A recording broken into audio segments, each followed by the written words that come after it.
المصطفى رسول الله صلى الله عليه وسلم وآبائه إخوان الأنبياء المرسلين وآله الصحابة والصالحين والشهيدين والمهدي والبصير وبيا بينهم كأنه وجد وجدت وعمنا أمنا أخونا أخواتنا شيخ المسلم والمسلمات والدين والمسلم في شيء محمد الرحمن ولشيء شيء اسمه الرحمن ولشيء قياس السبب ولشيء اسماعيل الزين اليومي ولشيء شيء إمام الباقي كان مرسول عبد الوهاب عند أبو صمد ولشيء الشافعي هذا الاسم ولشيء إرفان حبيب ولشيء أبي آلوي سيد الرجال ولشيء محدث المغربي ومن أمن أراد بسم الله الفاتحة أعوذ بالله من الشيطان الرجيم بسم الله الرحمن الرحيم الحمد لله رب العالمين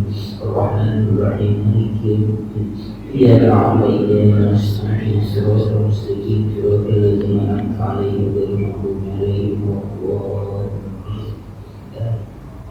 بسم الله الرحمن الرحيم الحمد لله رب العالمين والصلاة والسلام على سيدنا محمد وعلى آله وأصحابه أجمعين أما بعد فنستقبل الحديث إلى وحديث محمد صلى الله عليه وسلم وشر الأمور محدثاتها وكل محدثة وكل بدعة ضلالة رب اشرح لي صدري ويسر لي أمري واحلل من لساني يفقهوا قولي يا فتاح يا عليم يا رزاق يا كريم افتح لنا فتوح عارف بجودك وكرمك يا أكرم الأكرمين سبحانك لا علم لنا إلا ما علمتنا إنك أنت العليم الحكيم وتب علينا إنك أنت التواب الرحيم.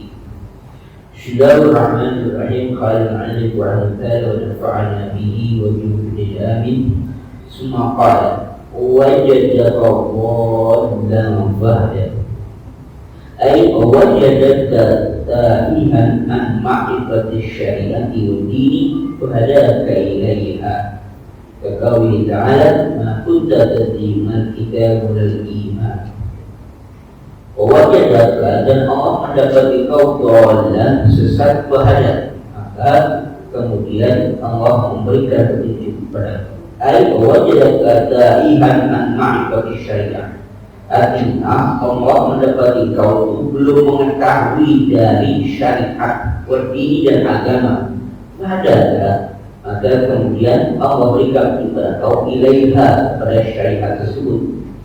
Bagaimana mau pernah berjumlah namun tadi tidaklah kamu belum mengetahui kita apa itu kita wal iman apa itu iman.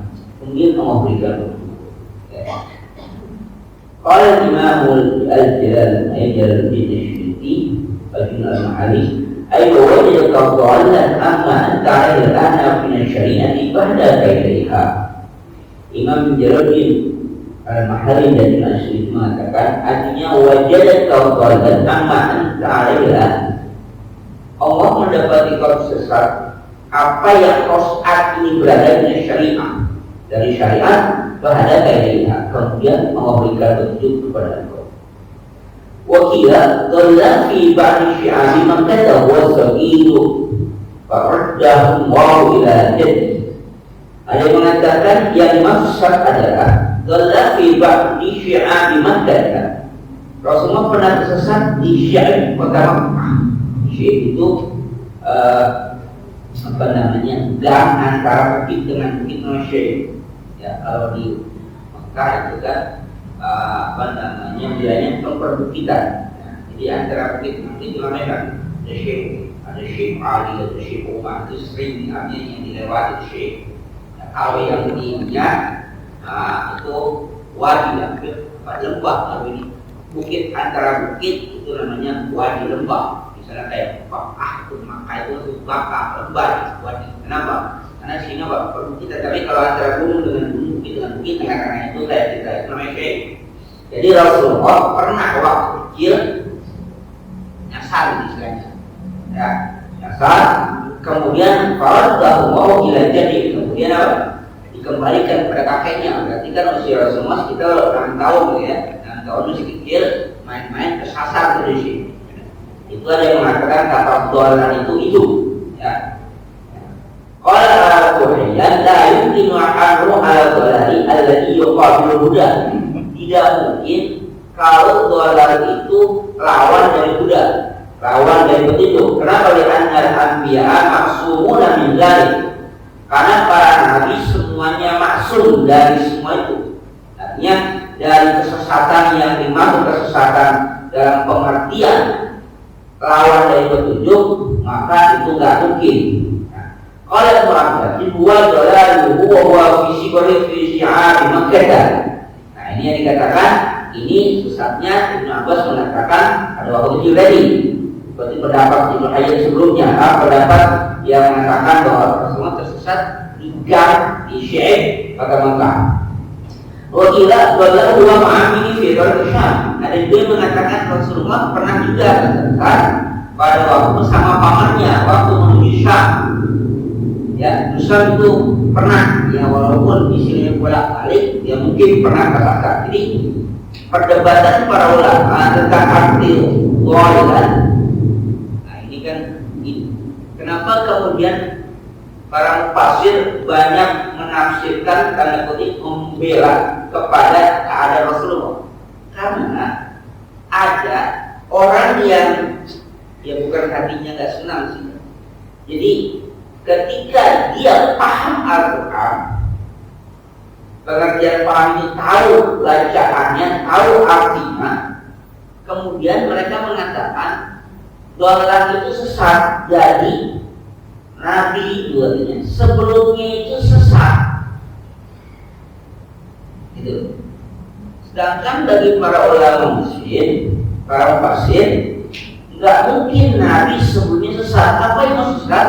Mereka mengatakan Allah memberikan informasi bahwa wajadaka fahada, maka Nabi pernah sebelumnya sesat. Artinya Nabi pernah menyembah berhala, Nabi pernah makan makanan yang halal, Nabi pernah berbuat maksiat. Itu kata mereka. Jadi melihatnya teks dari ayat itu bilang begitu, maka katanya Muhammad pernah juga sesat gitu.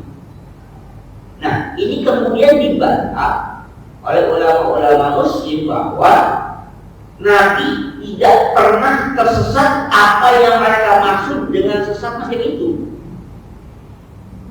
Karena semua Nabi maksum,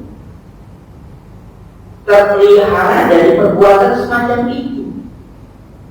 Ketika Allah sudah takdirkan seseorang menjadi seorang Rasul sebagai utusan, maka dia akan dijaga sejak awal. Kenapa dijaga? Kalau seandainya sang Nabi pernah berbuat maksiat, contoh, alhamdulillah, dia dulunya pernah mabuk, kemudian ketika jadi Nabi ngajarin mabuk itu haram, kan pasti umatnya akan bilang, lu juga dulu mabuk tadi.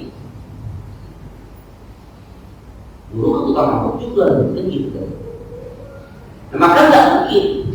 Tapi orang di luar Islam yang melihat teks ayat ini, kemudian ada rasa tidak senang kepada Nabi, mengatakan Nabi benar pernah sesat dia, pernah juga Nabi mabuk dalam yang seperti itu. Maka nanti usia 40 tahun kemudian yang kata Rasul, maka itulah dapat tunjuk tidak lagi dia berbuat maksiat itu.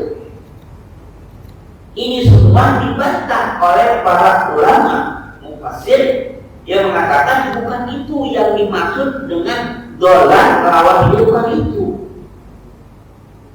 Ada yang mengatakan tadi bahwa Nabi pernah tersesat dalam pengertian tersesat di syi'ib tadi, di gang yang memang mungkin misalnya kan banyak sih, banyak gang-gang gitu ya, banyak itu. Jadi namanya masih anak-anak bisa jadi kesasar, tapi kemudian Allah berikan petunjuk untuk kembali kepada kakeknya. Ada yang berpendapat bukan hanya di syi'ib, waktu menuju Syam itu Nabi pernah tersesat bersama pamannya, akhirnya ada jalan keluar. Oke, semuanya pernah terjadi, tapi sekalipun kesesat dalam pengertian bahwa Nabi sebelumnya belum beragama Islam, sebelumnya belum tahu syariat Islam, tapi nggak mungkin Nabi berbuat maksiat yang begitu. Ya, Nabi Nabi sebelum turunnya syariat Islam, tentu saja Nabi bergaul dengan masyarakat yang disebut masyarakat jahiliyah. Tapi sebagai seorang calon Rasul, dipersiapkanlah dengan persiapan yang matang oleh Allah Subhanahu wa Ta'ala. Contoh sederhana, pada masa Nabi ada 4 macam jenis perkawinan, pernikahan. Ada 4 macam jenis pernikahan pada masa Nabi.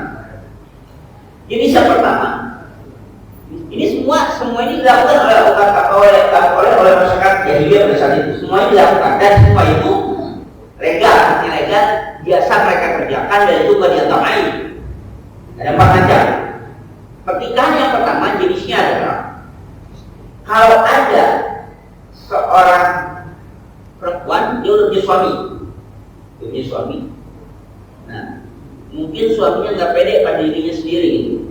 Mungkin kurang cakep, kurang putih gitu kan. Setelah si istrinya bersih dari haid selesai, maka sang suami memerintahkan kepada istrinya, kamu boleh berhubungan sama si fulan yang ganteng, yang cakep, kulitnya putih, silakan. Suaminya yang mengizinkan, dia mati dulu. Nanti setelah selesai, suaminya nggak menggauli istri sampai jelas hamil apa enggak. Kalau betul hamil, maka ditunggu sampai kelahiran. Kalau nanti kemudian haid lagi, maka dicoba lagi. Mungkin namanya orang tauker, sama di sebelah sono kali. Mungkin ada 8 kurang ada 10 begitu. Nah, kalau ketahuan hamil ditunggu sampai lahir. Nah, tapi yang tidak lahir mungkin karena apa namanya bibitnya di sebelah sono maaf, matanya belum hidungnya belum mungkin cakep lagi. Tapi nanti nisbahnya kepada siapa? Suami yang asli. Jadi salah, cuma nitipin sperma yang dari kantong. Itu sah, legal pada saat itu. Itu sah. Dipilih tuh. Kalau macam itu kalau sekarang macam ustaz aku kali ya.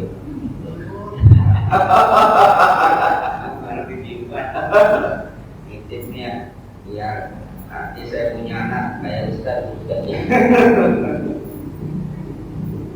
Sama, legal pada masa itu. Ini yang kedua.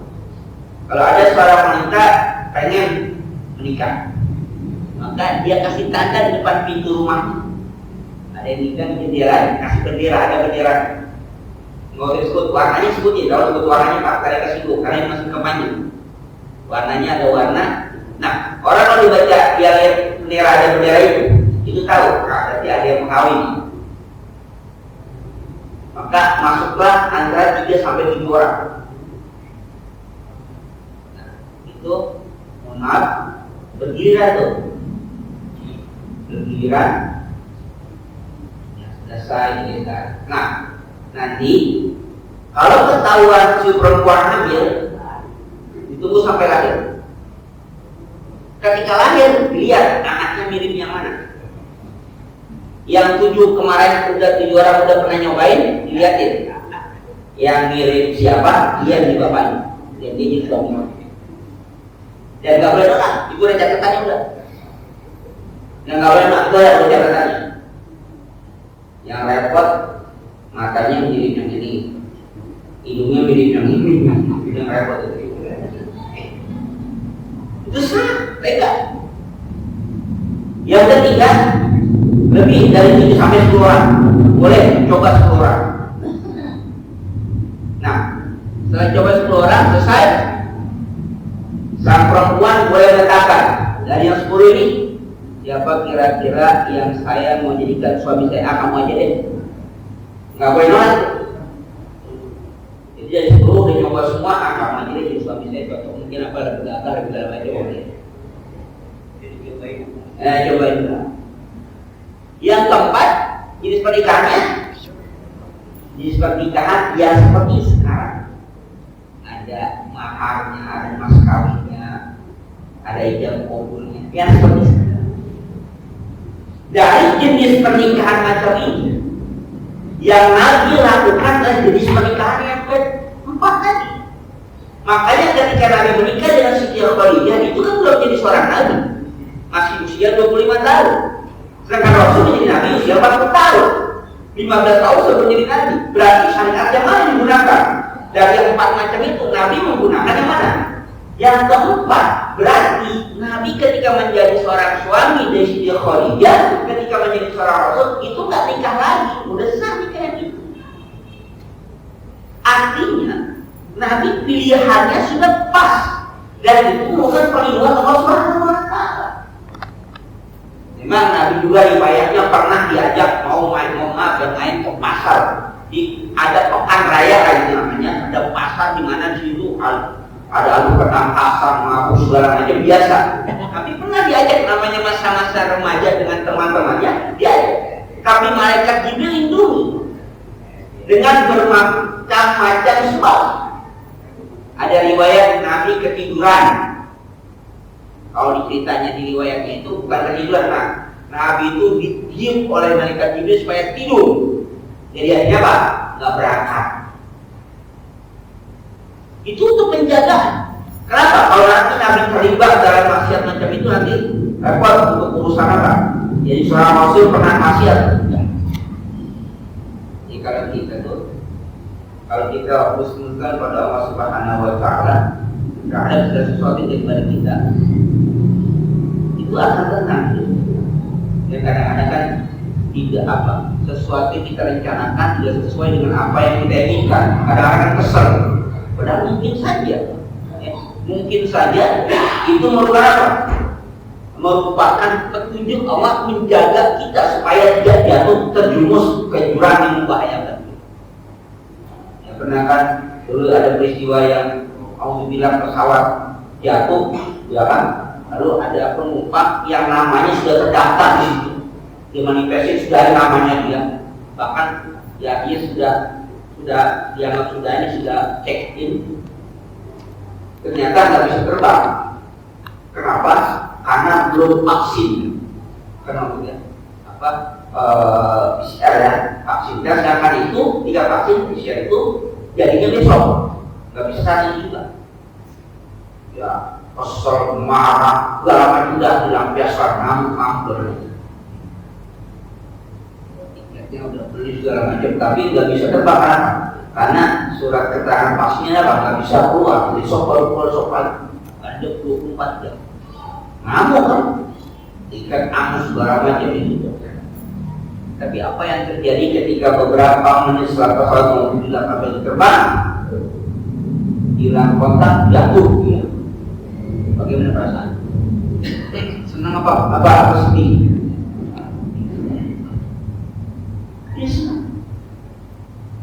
Padahal awalnya puncak-puncak dia maki-maki, semua orang mungkin juga Tuhan itu dimaki-maki lagi.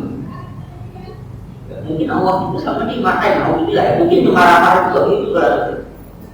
Tapi ketika itu terjadi, bagaimana rasa syukur pada Allah SWT?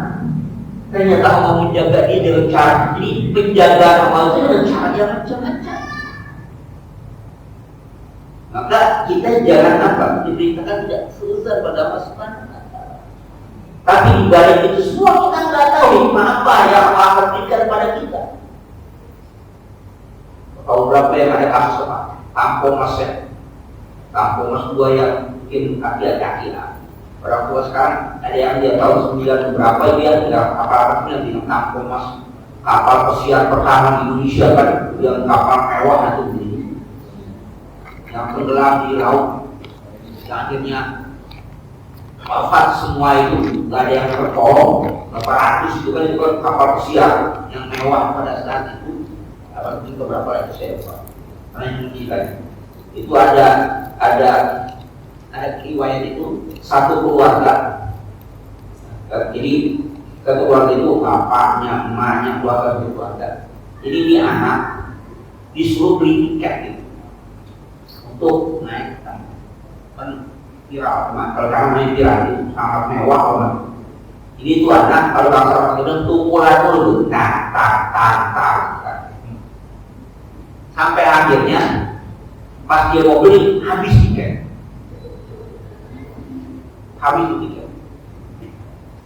Nggak bisa naik kapal transportasi yang mewah itu untuk pesiar di lautan. Habis dimaki-maki. Diomelin segala macam, sama bapaknya, sama emaknya, semua sama keluarganya. Habis anak rumah, diomel segala macam. Ya kasih kubur segala macam. Ya, setelah karena pesawat kapal pertama itu disiarkan lah secara live gitu kan. Heboh lah kita. Nontonlah mereka di TV dengan rasa nyesel tuh kalau kita naik ke bawah yang kuat. Kalau jauh barang, kalau kita naik ke luar biasa, barang-barang kawan kan. Akhirnya tuh anak yang tadinya mau nonton TV sama keluarganya udah nggak betah. Di kamar aja deh. Takut gak baik. Tapi dia diomelin terus kan. Yang berapa anak itu udah dia ke kamar nggak keluar. Datang lagi informasi kapal tampung Mas 2 terbakar dan dari yang sama. Satu keluarga nangis semuanya, langsung disamperin ke kamar tadi anak yang tadi. Si anak mimpi digedor-gedor, yang di dalam kamar tambah takut. Udah minta maaf semua. Mau keluar lewat jalan nggak bisa, karena nggak jadi raya kali nggak tahu. Buka pintu, buka kau, dia udah ketakutan. Buka kau. Akhirnya digobrak pintu anak di tempat tidur ditindihin, diselokin. Dia takutan tuh anak.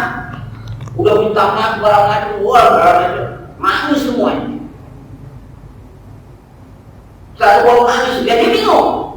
Ini sebenarnya senang apa pada respon itu kan? Dia bingung ya. Bawa air keluar nonton TV. Dia nggak ngerti apa maksudnya. Mana gambar kebakaran apa maksudnya? Kapal yang kita mau naikin kebakar dan tidak ada yang selamat. Terus apa hubungannya sama saya? Mau domelin lagi gitu. Kalau kamu berhasil beli tiket, kita juga ikut kebakar. Tadi dia dimaki-maki akhirnya disuguhi. Jadi apa? Di balik itu semua ada rasa syukur yang kita nggak tahu apa hikmah di balik semua penderitaan kita. Kita harus juga kepada Allah Subhanahu wa Ta'ala. Desain Allah itu lebih hebat daripada desain kita. Maka apa yang kita laksanakan itu seharusnya jangan sesuai dengan rencana, tapi mudah-mudahan mendapat ridha Allah Subhanahu wa Ta'ala. Kenapa? Kadang-kadang yang kita rencanakan belum tentu baik dan belum tentu benar. Saking hebatnya kita ingin berencana pakai nyewa pawang hujan dulu, supaya nggak hujan. Jadi pengantin jangan mandi dulu, bau mandi dulu, jangan mandi kalau mandi ke hujan. Segala kodok diapain? Ikatin nggak cabai, bawang dilemparan. Kadang dulu kolon kalau ke atas genteng. Emang hujan tak ketemu kolon apa? Lempar. Kalau orang apa? Ayo jadi pengantin jangan mandi. Kalau mandi ke hujan. Pengantin tak boleh mandi. Jadi yang kita percaya, kita sama apa? Sekalipun awal turunkan hujan, ya kita akan menerimanya. Jadi jangan sesuai. Kalau sesuai rencana kita, belum tentu rencana kita itu betul dan baik. Maka jangan dikatakan Nabi itu kesesat. Ternyata dalam tidak ini kesesatan Nabi dan sebelum dapat syariat itu bukan berarti kejelekan bagi Nabi. Nabi pernah lupa sholat, pernah. Ya, Nabi lupa 2 rakaat langsung salam. Ya, benar kan? Para sahabat takut mau nanya, ini sebenarnya sholat di posor apa gimana sih? Akhirnya ada salah sahabat namanya julukannya Zuliyadain, yang punya 2 tangan, harus semua punya 2 tangan. Karena dia tangannya agak panjang, orang sebut Zuliyadain. Nanya, ya Rasulullah, ini sholat di posor apa bagaimana? Kata dia, emang kenapa? Kalau sholat 2 rakaat bersalam. Berarti memang benar. Udah, Nabi beri lagi, sholat lagi, tambahnya 2 rakaat lagi. Sudah sholat 2 rakaat lagi, sujud sahwi. Kata Nabi, nanti kalau kalian mengalami peristiwa begitulah. Jadi syariat kan bukannya Nabi itu lupa, Nabi lupa gitu kan. Ya enggak masalah, manusia lupa wajar, tapi kalau udah lupanya jadi syariat. Artinya sesuatu yang Rasulullah kerjakan itu dengan petunjuk Allah Subhanahu wa Ta'ala, sekalipun di luar dianggap negatif, jelek, tapi bagi seorang Rasul menjadi hikmah bagi umatnya. Nabi sakit, pernah walaupun para ulama mengkritik apakah itu benar atau tidak, itu Nabi pernah kena telur kalau kita kena santet. Tapi dengan kena santet, kena telur itu akhirnya apa? Turun surah apa? Mu'awwidzatain. Qul a'udzu birabbil falaq dan qul a'udzu birabbin nas. Itu untuk apa? Mengusir atau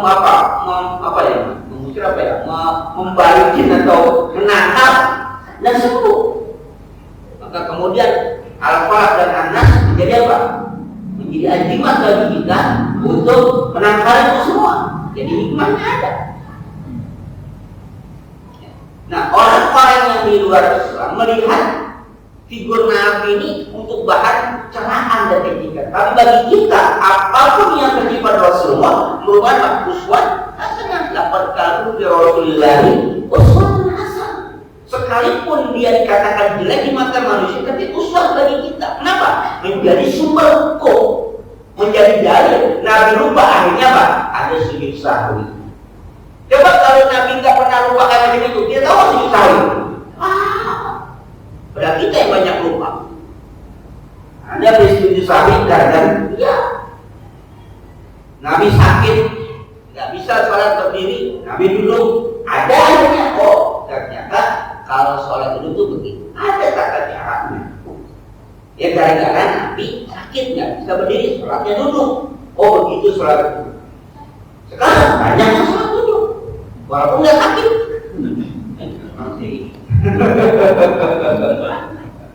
Nah, ini kan sholat duduk kalau sakit, karena banyak sholat walaupun nggak sakit. Jadi semua yang daripada Nabi menjadi ajaran syariat bagi kita. Jadi itu yang dikatakan oleh mereka Nabi kesesat melakukan kesesatan yang itu terbantahkan, bukan kesesatan macam itu yang dimaksud. Tapi memang sebelum usia 40 tahun Nabi belum mengetahui syariat, karena Nabi memang bukan orang yang terpelajar dan terkutip, orang yang kan misalnya juga waktu Nabi hidup dia adalah orang-orang berduit, orang-orang yang bertahta yang punya duit bisa belajar. Nabi tidak, anak yatim, orang miskin, ya, remaja mengembala kambing, gede sedikit jualan kesam bolak-balik, kan gitu kan ya, nggak sempat ngapain, nggak sempat belajar, nggak sempat sekolah, nggak sempat ngaji, kasar begitu. Jadi yang kayak macam itu Nabi yang nggak tahu. Tapi mungkin anak-anak yang berduit ya orang-orang kaya mungkin saja mereka terpelajar, datengin orang buat ngajar, iya, hidupnya enak, hidupnya mewah, maka wajar kalau Abu Lahab, Abu Jahal dan teman-temannya mengejek Nabi. Lu kan dulu orang susah, anak yatim, kerjaan lu aja cuma ngembala kambing, bawa dagang jaga orang, sekarang jadi Nabi. Dari mana urusannya? Kagak ada ukuran. Kalau dari kelompok dia mungkin saja, nah, cuma orang pintar, bapaknya orang kaya, orang pintar, wajar. Ya Nabi enggak. Tapi kata Nabi, para Nabi semuanya berlatar belakang sebagai seorang pengembala. Itulah yang menyebabkan mereka tidak beriman. Kenapa? Latar belakang Nabi. Tapi kalau tanya, apakah Nabi orang baik-baik, orang jujur-jujur? Kan ketika ayat tabat siada abilah diwadah, itu kan asbabun nuzulnya. Nabi kumpulkan mereka dekat mereka Nabi. Kalau aku beritahu bahwa akan ada pasukan musuh dari balik bumi itu yang datang akan menyerang kita, apakah kalian percaya sama aku? Kata mereka, kami percaya Muhammad. Kenapa? Karena engkau selama hidup kau gak pernah bohong. Baik, kalau engkau percaya itu, sekarang aku katakan bahwa akan ada azab Allah Subhanahu wa Ta'ala yang menimpa kalian kalau kalian tidak iman pada Allah Subhanahu wa Ta'ala. Nah, Setelah dengar itu, barulah Abu Lahab marah. Alihada jama'atana ya Muhammad, tabban laka ya Muhammad, alihada jama'atana. Raka engkau wahai Muhammad, apakah ini kau mengumpulkan kami? Kenapa? Orang-orang Quraisy itu orang kaya. Langsung dibaca oleh Al-Quran. Kabat siada Abi Lahab wata, tangan Abi Lahab yang celaka. Nggak ada yang membantah tentang akhlak Nabi. Gelar Al-Amin diberikan sebelum Nabi apa? Menjadi seorang Rasul. Artinya semua tuduhan orang-orang di luar Islam yang mengatakan dolan itu Nabi sebelumnya pernah tersesat dalam pengertian pernah menyembah berhala, pernah berbuat maksiat, mungkin saja perbuatan-perbuatan jahiliyah, itu semua terbantahkan dengan fakta sejarah. Tidak ada tertulis sejarah Nabi pernah melakukan itu semua. Jadi dolannya itu apa? Dolannya itu satu, kalaupun masalah saya betul Nabi sebelumnya tidak ada hukum Islam, ya, karena pada saat itu agama yang ada Yahudi, Nasrani, Majusi, dan menyembah berhala, ausan. Ada satu lagi, apa itu? Agama Hanif, agama Nabi Ibrahim yang itu dipeluk oleh kakeknya Rasulullah, Abdul Muttalib. Itu memeluk agama Hanif yang ada tradisi apa? Tawaf, ada tradisi haji. Itu agama Hanif. Dan itu mengharamkan yang namanya segala sesuatu yang sebelumnya cuma terbang juga haram, ya. Mabuk haram, dia itu agama Hanif. Dan itu yang dipeluk. Islam belum ada, iya, Islam belum ada. Tapi empat agama ini semua Nabi ikan pemeluk agama ini apalagi kaum musyrikin bukan. Tapi Nabi dididik oleh kakek, ya, maka Nabi lebih cenderung kepada agama Hanif. Agama siapa? Nabi Ibrahim alaihissalam.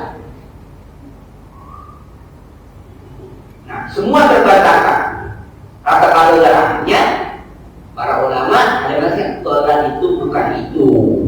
Nabi dulu pernah sesat waktu main-main di bukit. Lalu apa? Jadi kita jangan menanyakan kayak sekarang kayak kesesat gitu kan, lapor ke RW gitu kan, ya. Melapor RW banyak anak nyasar gitu. Kalau kesana udah kesesat di jalan macam itu, mati, Pak. Ya, kalau situ kesesat, nggak tahu jalan, kayak kita tersesat di hutan gitu kan, mati, Pak. Makanya Nabi ketika menghijrah ke Madinah, yang sama Abu Bakar itu ada guide-nya, ada apa? Penunjuk jalan. Yang itu dibayar oleh orang itu, Abu Bakar itu orang Yahudi, tapi sudah dibayar oleh Abu Bakar Siddiq. Yang bicara kalau nggak sesat di padang pasir, sesat kita di lautan, sesat di hutan, nggak tahu mana, mati, Pak. Pertama akan ya alamnya kerasan, ya, bisa kepanasan, nggak ada air minum. Kalau malam binatang-binatang luas pada keluar, serigala padang pasir, yang lebih ganas lagi itu namanya alergi padang pasir. Itu ganas. Pernah nonton bilang nggak, jadi The King of Scorpion. Oh, nggak pernah orang tua semua. Itu scorpion apa namanya alergi padang pasir itu luar biasa ganasnya, sekian detik mati orang. Lebih ganas dibandingkan alergi katanya tropis itu. Jadi artinya kalau Nabi kesan dan diselamatkan, mati, Pak. Sigara-sigara itu kuatnya mana-mana. Mati siapa ini? Umpat dia dapat di sela-sela berbatu manusia. Karena panas kan, kalau malam keluar mereka. Maka kalau sudah sesat pada apa semacam itu, nah Allah selamatkan Rasulullah. Kesesat di jalan Nabi dengan pamannya Abu Thalib.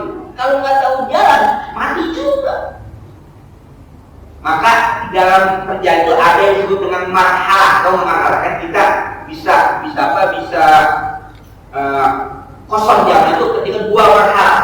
Marhalah itu satu pemberhentian ke pemberhentian yang lain. Artinya nih, otak ini jalan nih. Itu dia tahu di mana marhalah, di situ akan ngapain? Isi bahan bakar kalau kita. Otak kalau dia minum itu berkilo-kilo nggak minum. Kenapa? Karena dia punya yang buruk itu buat nyimpen air, ya, buat nyimpen air. Nah nanti dikit-dikit akan keserap di situ. Jadi dia minum banyak, berkilometer jalan nggak minum. Itu onta, bukan orang. Nah, dia onta digunakan sama orang. Apa? Kalau sahur sampai tenggorokan, sahur makan yang banyak, minumnya sampai tenggorokan. Apa? Biar nggak lapar sampai apa? Sampai maghrib. Mana ada? Itu mah jadi onta, bukan jadi orang. Walaupun minum, makan sampai tenggorokan, jadi lapar, haus pak. Jadi sudah lapar. Maka sahur itu bukan buat apa? Bukan buat nemuin. Ya kalau kaya ada tolinya gitu, ada toli. Oh gede nih, bisa makan, kenyang. Kuat nih sampai besok pagi puasa itu enggak orang lah. Kalau manusia, walaupun sahurnya sebuah piring mentung, jam 11 lapar. Maka Nabi tasaharu baina fis sahuri barakah. Sahurlah kamu pada sahur itu ada berkah, bukan sahur buat kenyang, bukan. Maka sahur itu makanlah kita sesuai dengan, bukan sesuai dengan perut kita. Bismillah, minum kita makan bisa berapa butir kalori, bismillah besok mau puasa. Bukan masalahnya kenyang atau nggak kenyang, walaupun sampai tenggorokan kita makan tetap aja lapar. Nah itu ontak. Maka masalah itu ketika ininya habis dia tahu di mana posisinya. Isi lagi dia, jalan lagi, satu masalah lagi, di mana dia tahu. Itu masalah namanya di padang pasir macam itu. Nah itulah yang digambarkan Nabi pernah sesat macam itu. Itu kata dolan fakada. Ayat selanjutnya wajah ta'ala fa'adna. Kami dan Allah mendapati ta'ala fa'adna dalam keadaan susah, miskin, fa'adna, maka Allah kayakan. Wajah fakiran muhtajan fa'adna ta'ala khalqi. Allah menemukan kau dalam keadaan miskin, maka Allah kayakan dari segala makhluk. Bima yassar laka min asbabi tijarah, dengan apa yang Allah mudahkan dari bawah dan sebab perdagangan. Jadi kaya, Nabi kaya, tapi bukan simsalabin, Nabi enggak. Prosesnya sama, berjalan apa? Nabi dagang, bawa barang-barang dagangan, jual laku. Jadi kayaknya Nabi kalau Nabi jadi kaya emas kok. Kullun muyassar lima khuliqa lahu kaya. Kata hadis. Segala sesuatu dimudahkan dengan apa yang diciptakan. Jadi Nabi kaya dengan usaha dagangnya ini. Ya kan ketika Nabi mengembala kambing, itu kan bukan kambing milik Nabi, itu kan kambing milik orang. Nabi udah baik, diupahin. Bukan milik pribadi, diupahin.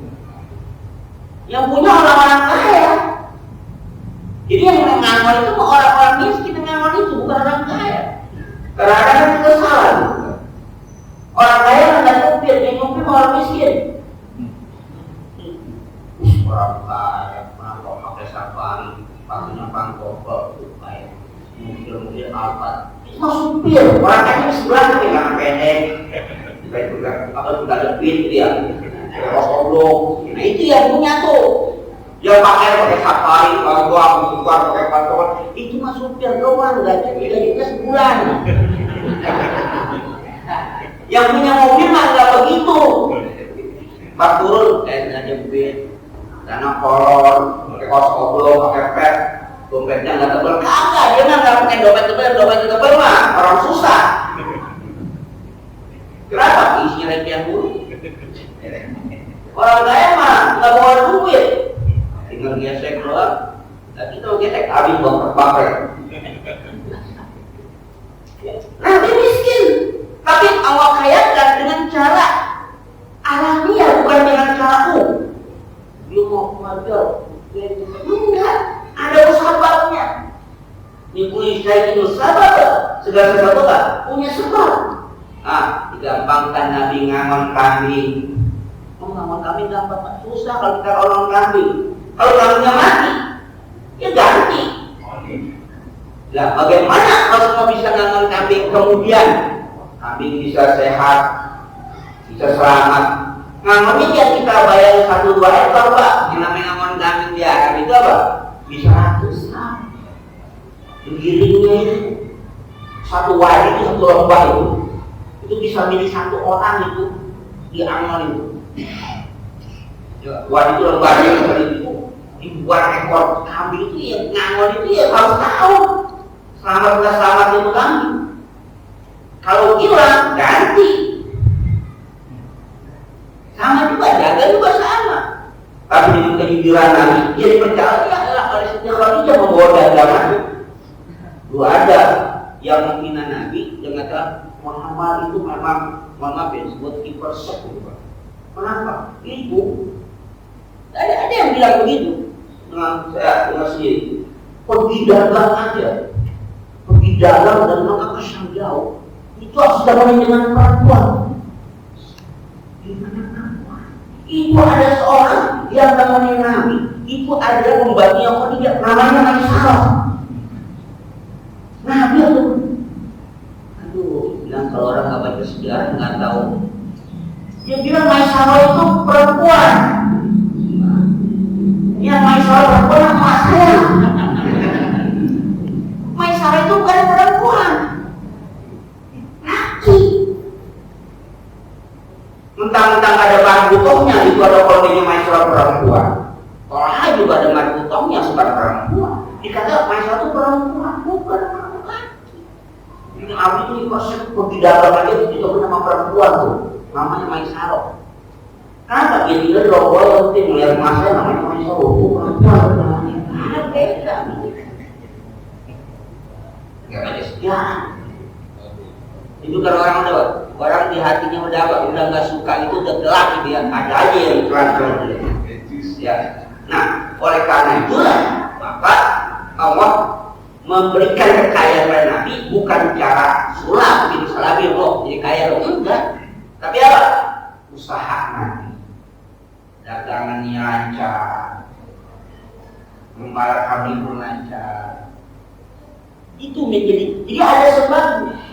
Maka kita yang wajib itu bukan menjadi kayanya, yang kaya kan Allah, tapi yang kita diberitahu oleh Allah apa? Usahanya, bukan kayanya. Kaya nggak usah diusahakan, kaya akan Allah kayakan, tapi yang Allah perintahkan usahanya.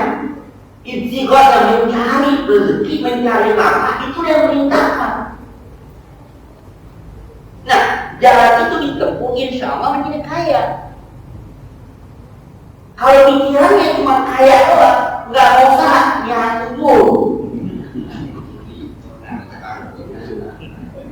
ngepet dia, kenapa emang kita kaya? Iya, Allah perintahkan usahanya. Thalabul ilmi faridatun, yang padunya apa? Tolaknya, mencari ilmunya, menuntut ilmunya, bukan pinternya. Kalau dia menuntut ilmu, insya Allah pinter.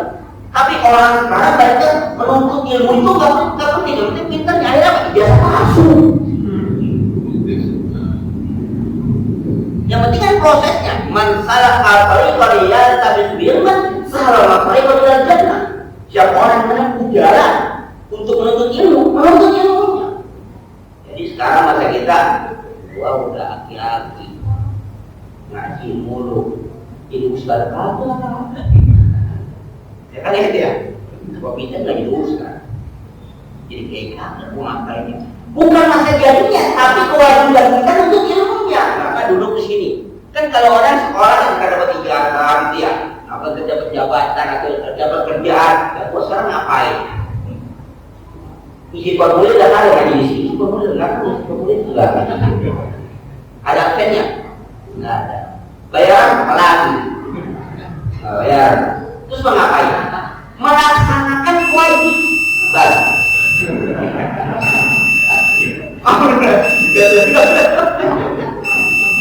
Udah kan?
Ya, baik, jadi secara tegas Al-Quran tidak membiarkan kita berpangku tangan tidak berusaha.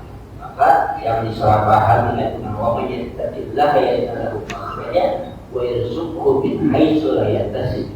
Siapa orang takwa kepada Allah, maka berikan jalan keluar dan memberikan rezeki yang dia tersangka.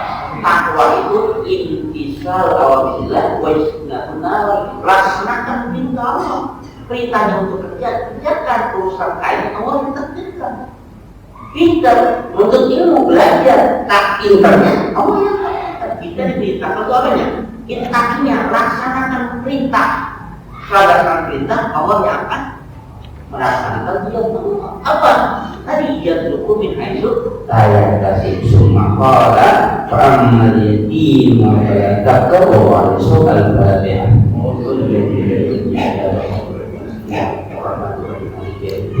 Iya rahmanya Bismillahirrahmanirrahim.